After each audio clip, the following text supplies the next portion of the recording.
Then he brought me over. My God, he brought me over. Mark is a little different than Matthew, Luke, or John. Mark isn't a physician or a scholar. Mark is, I think, an studious student. He is an observer. So when Mark writes, he writes from a perspective, I've seen. I think Mark brings different perspective to the text, because when he deals with it, he doesn't deal with it from a theological standpoint or a educational he doesn't deal with it to teach it. He deals with it and writes it to share his experience. When you read it, you can feel it, that Mark saw it. And I think a lot of the times we deal with people's stories, not from a personal place, but from a editorial place, where we can't feel it because we didn't write it. Mark said, I've seen it. One of the pivotal things that stands out to me is he only said the storm on the sea stopped. It never said the storm on land ceased. And I know that that's significant because Mark writes about it. Says, I don't want you to lose sight that just because God brought us over the sea meant that the storm was over for me, it was over for everybody. And the verifying text is Mark chapter 5. We come to the other side of this, and there's a man still struggling with that. He has a sea going on in his mind because the storm is raging around him and he can't get free. But Mark depicts that he has broken chains that bind him. When I read that, I thought it was crazy, because nobody notes it the way Mark does. Mark says he's bound by broken chains. You mean to tell me that you're bound by stuff that broke you can't get free of? That's what I'm talking to tonight. Somebody who's bound by the brokenness of a broken heart. Somebody bound by the broken of a house or a career not working out, a job not going the way, the kids having to leave home, whatever it may be. You may be broken, but don't let that hold you. Mark said it bound him. I like this story. I think it's difficult to preach it though, because I look at it different. Always put me in a text. So when I talk about it, I don't talk about it from like an outside view. I talk about it as if it was me or one of my family going through. So I see Legion having so much on him, calling him to be better, calling him to do greater. And the war he faces in demonic entity isn't real to him, just like it's not real to me, but it's my family that's weighing on me. It's my friends that need me, that are heavy on me. It's every dream that I let slip away. It's every place where I lied to me. It's everything that I could not fulfill. That's what's holding me. That's the broken pieces that God, I just won't let me be. Because he's held to the cave. And when Jesus crosses over, comes to the other side, says he runs to him, and says to him, Master, Son of David, Lord, please don't torment me. You ever had a moment like that? Where you're begging God, haven't I been through enough? You come to church and don't feel like churching. God, haven't I gone through enough? See hard days, bad days, sad days, mad days. God, don't torment me. And I think amongst the crowd, everybody's silent. You note that the disciples didn't say anything. Nobody had a response, but the man comes up shouting. You gotta be so sold out to your greater. You gotta be so compelled to your come over. You gotta be so undignified in your praise that God, I don't care who's around me. But when I see my Savior walking on the shore next to me, I'm gonna shout about it. I'm not gonna waste time. I'm gonna run to him. You can't let nobody stop you from getting to your greater. You understand what I'm saying? Jesus steps over as a sign of new hope. It says he is the way, the truth, and the life. And the demonic entities on the man has betrayed his mind so much to believe that he'll always be here. This is all that he'll see. He won't be able to get further, go higher. So he literally sees his tomorrow walking towards him of a greater light, of a greater truth, and a greater hope. And he doesn't stay in a cave. He doesn't care what anybody says, how many things are holding him. He doesn't care what his mind told him. He runs to his tomorrow. Please be good to me.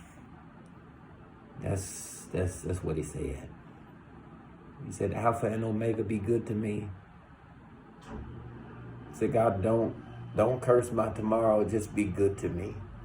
It don't matter what it turns out to be for everybody else. God, let it be good to me. And that's my prayer on tonight, the same as the man named Legion. God, I know I've been through it today, but please be good to me tomorrow. You got to begin to speak life over your tomorrow. That it doesn't matter what held you today, it won't hold me tomorrow. God, it don't matter what I faced, what I looked at, what maybe has my hands tied or my feet bound. God, it won't do it tomorrow. In Essential, the man says, this is the last night because I've been through too much. That's his name, Legion.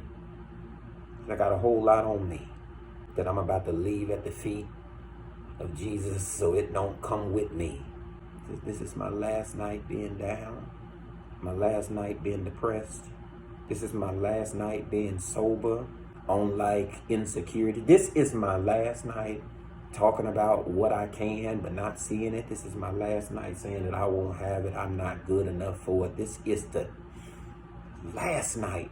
I'm held up, bound up to a place where I know I can get free but can't walk away from. This is the last night. So he runs to his tomorrow. What does tomorrow say to him? He says, what's your name?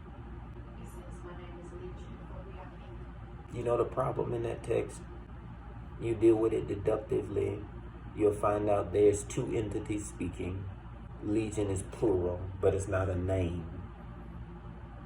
Legion means we are many, but the man is only one person. You ever tried to say something and your mind betrays you and let the worst side of you speak? You ever know you ought to have said something differently, but like that envy and that hatred, that like madness, that stuff that I held on from yesterday come out instead? That's what he's struggling with. Everything that has him bound tries to speak for him. He said, it's a lot on me, but I'm going to speak through it anyway. He doesn't like hold on to it. He doesn't try and hide it. He doesn't conceal it. So I know that it's killing me. It's a lot on me. It's a lot I'm dealing with and going through. It's a lot of shit people say about you. It's a lot the way your mind be playing games on you. This is your opportunity to get free of it. This is the chance not to be shy and bashful. This is your chance to let go of all of it. Jesus says, what's your name? He doesn't try and dress it up. My name is Jeremiah. He doesn't try and make it pretty, Professor Doctor. My name is God. It's a lot on me. They make me sound crazy, but it's a lot on me. I know people don't like when I talk about it, but it's a lot on me. Everybody can't deal with it, but God, it's a lot. To give up. This is the end of your fight, not you, the one he was speaking to, which is why I know that the man wasn't speaking, but the demonic entity that was inside of him. Every place that you thought you couldn't, God gives that permitted. Every fear in your mind that tells you you can't, you won't, you ain't. Jesus shows up and says, I permit it. I permit every fear. Permit every weakness, every hurt, every harmful word, every dream that didn't be fulfilled, that wasn't fulfilled, every vision you slept on. It says, I've been permitting it, not to destroy you, but to come here and show you that you were greater than. Anything that the enemy could put in your mind or tell you or use friends to betray you with or work it against you, I permitted it. That's his permissive will. That you see that God still would. It's his permissive will that says, I give up, but he shows up. It's his permissive will that you can let loose of it and he take hold of it. It's when you say, I let go. He say, well, I'll be God. Permit your enemy to leave. That the task is done. The mission and assignment is finished. Not that it's won, but you have. He's permitted it. That you would come through it. He permitted it. That the storm wouldn't cease, but you still would come out of it. He permitted it. Every form of attack would show up. The weapons were formed, absolutely, but they could not prosper, not against you.